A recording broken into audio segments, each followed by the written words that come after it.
Gymboree was bustling with children and their carers when they walked in. They spotted Joy and Amanda immediately, waving at them from middle of the play area. Sue was creeping on her tummy at their feet, mouthing a big soft beanbag.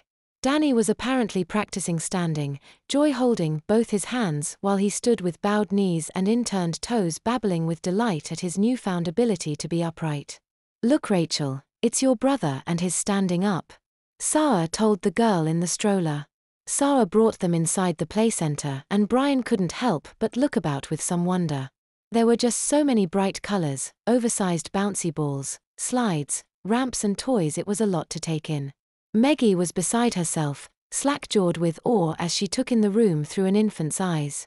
The reception area was separated from the rest of the room by a low barrier.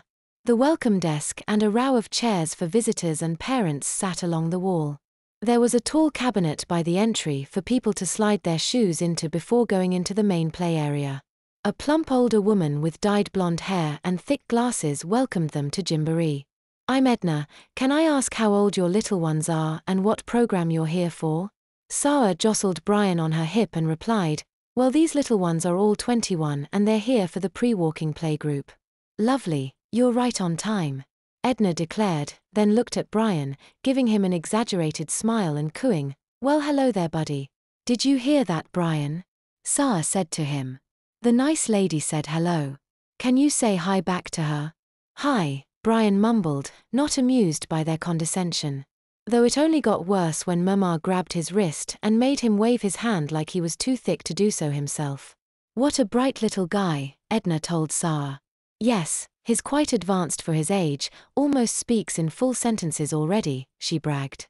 "Oh, that's brilliant. You're a lucky mommy." Sarah nodded and pecked a kiss on her boy's cheek. "Okay, just leave your shoes in the bin and I'll help you get the little ones into the play area." As Mama carried Brian in, he watched the kids playing around him. Several young men were tiptoeing down a balance beam raised a foot off the ground. A group about their age was crawling through a tube on the floor, a multicolored tunnel. Others were swimming about in a sort of ball pit filled with soft shapes. Everyone seemed to be having a good time. Brian was set down on the floor with his Mama sitting behind him. She pulled him back into her lap and he saw that other mothers were sitting with college-aged men and women in their laps all in a circle. Edna set Meggie and Rachel down on either side of them, showing off incredible strength as she easily carried the two adult women across the room and lowered them to the floor as though it were nothing.